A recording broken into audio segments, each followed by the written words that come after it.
सर्वेभ्यो नमो नमः। प्रथमं वयं मङ्गलाचरणं कुर्मः, तत्पश्चात् जानीमः यत् अद्य वयं किं किं पठिष्यामः।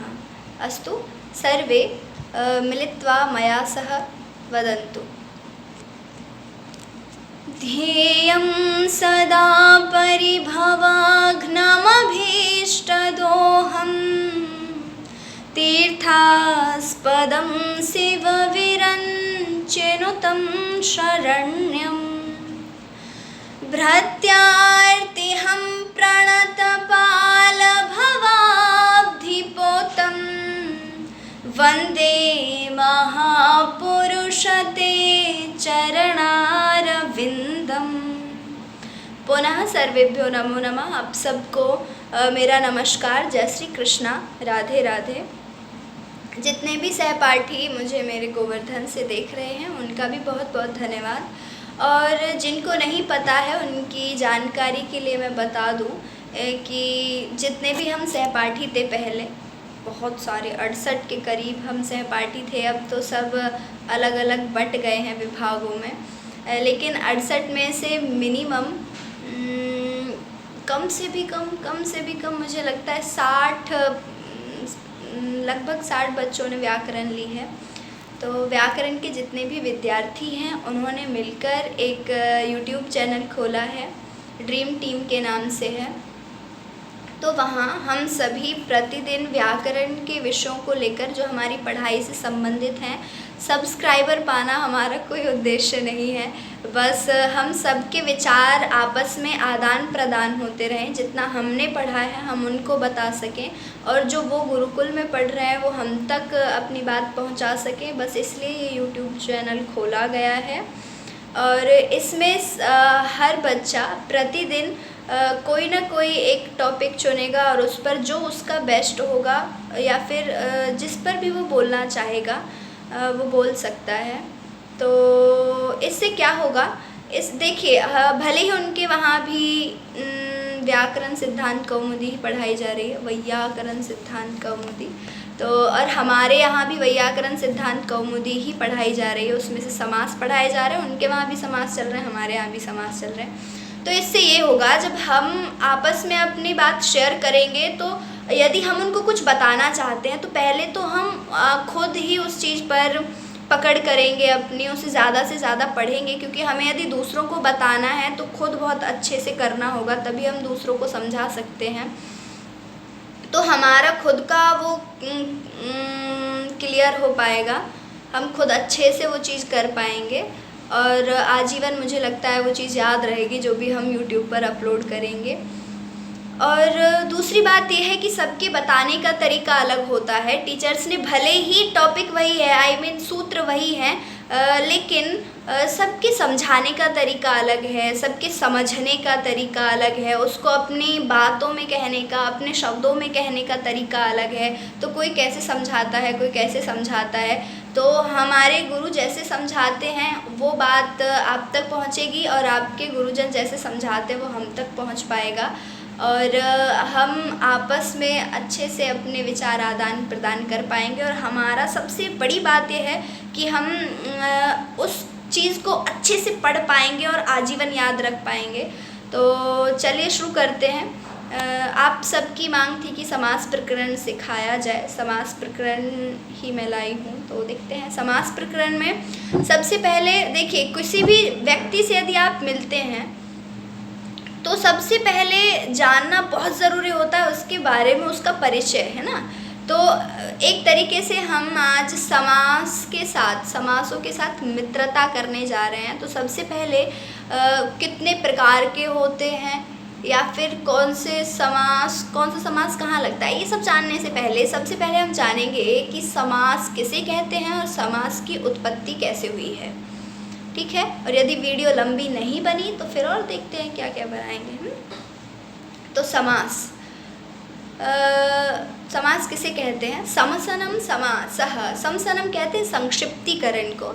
जब बहुत सारी चीज़ें हैं, जैसे बहुत सारे शब्द हैं, यदि उनको मतलब ऐसे समझिए अधिक को संक्षिप्त कर देना ही समास है। बहुत सारी चीज़ों को मिला करके संक्षिप्त कर देना, छोटा कर देना ही समास है।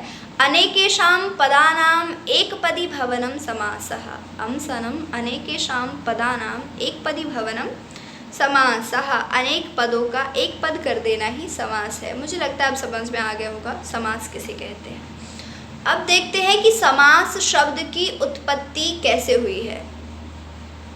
तो समास में सम उपसर्ग पूर्वक, उपसर्ग तो सब जानते होंगे, जानते हैं।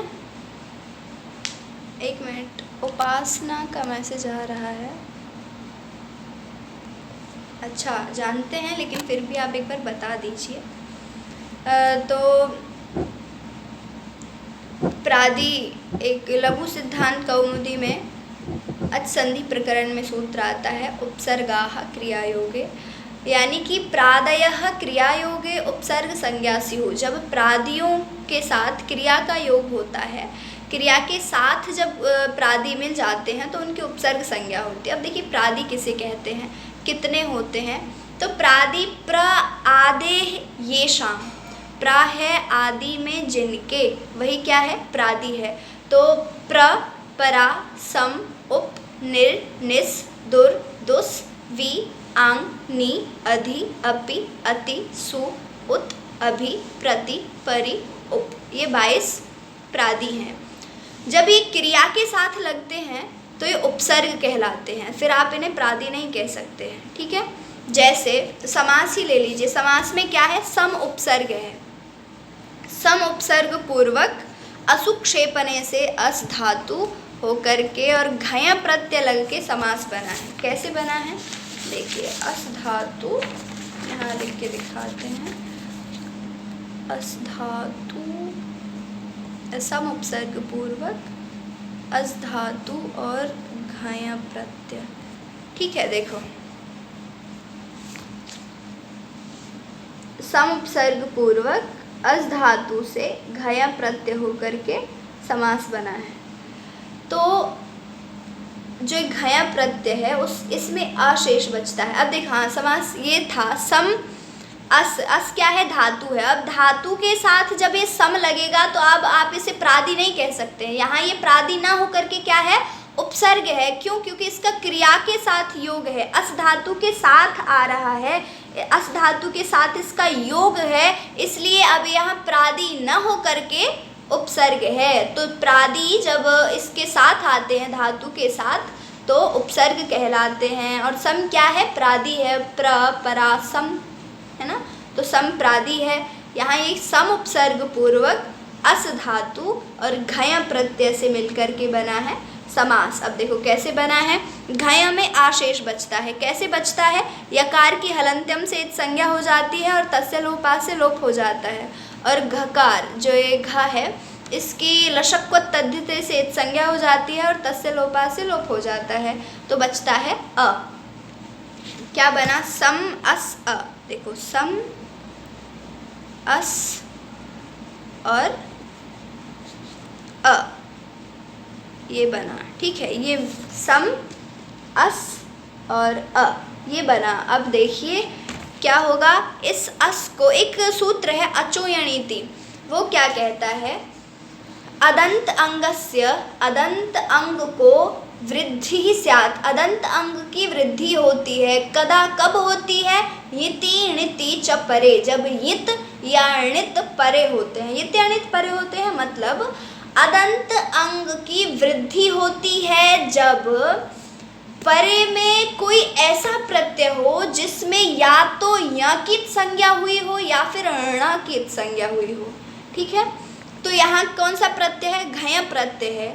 कहाँ गया, ये रहा घय प्रत्यय। घय प्रत्यय में यकार की संज्ञा हुई है, तो इसका मतलब है क्या है, यित प्रत्यय है। और इससे पूर्व क्या है, अदंत अंग अस है।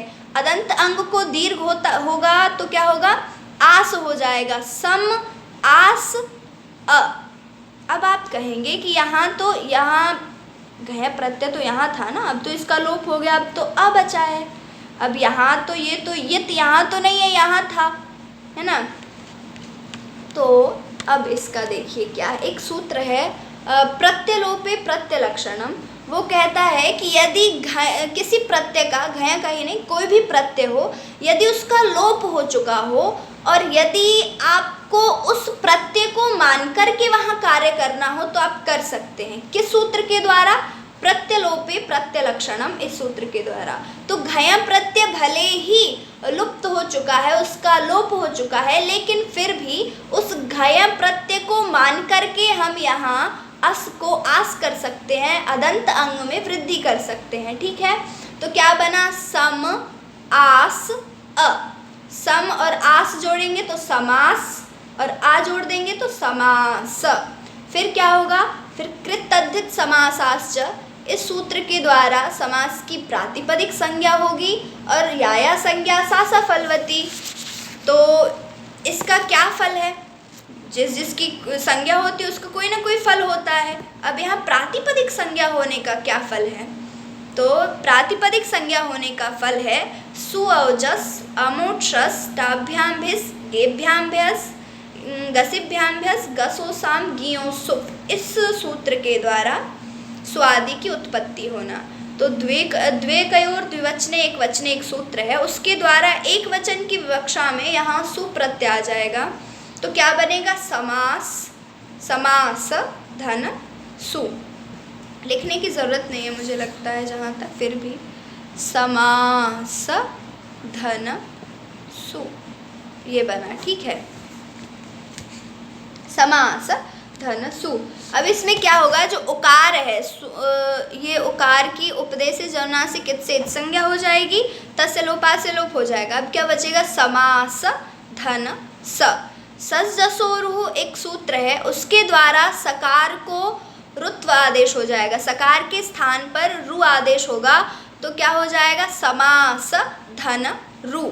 अब रु में जो उ है उसकी पुनः उपदेश जौनासिक इत से इत संज्ञा हो जाएगी और तस्य लोपा के द्वारा लोप हो जाएगा। तो अब क्या बचेगा? समास धन र।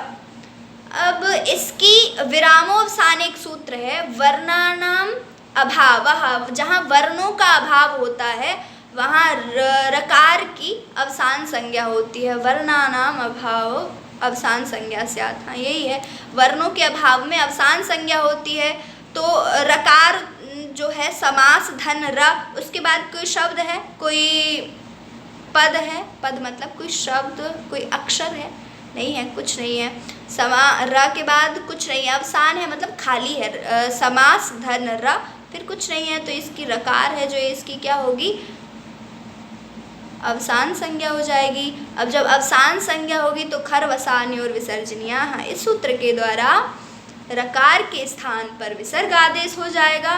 तो क्या बनेगा? समास धन विसर्ग, तो समासः इति सिद्ध्यति। ठीक है, तो आगे हम यही करेंगे। समास जैसे जैसे हमारे विद्यापीठ से गुरुदेव ऑनलाइन पढ़ाते जाएंगे वैसे वैसे हम आपको बताते जाएंगे, और आप भी आपके गुरुकुल में जो भी पढ़ाया जा रहा है हमसे ज़रूर शेयर करें, और सभी अच्छे से पढ़ें लिखें, खूब आगे बढ़ें। आप सबका पुनः बहुत बहुत धन्यवाद कि मुझे बोलने के लिए आमंत्रित किया, बहुत बहुत धन्यवाद। जय श्री कृष्णा, राधे राधे। और हाँ, यूट्यूब चैनल का नाम आपको पता है, ड्रीम टीम, ज़रूर देखिएगा। धन्यवाद। जय हिंद, जय भारत।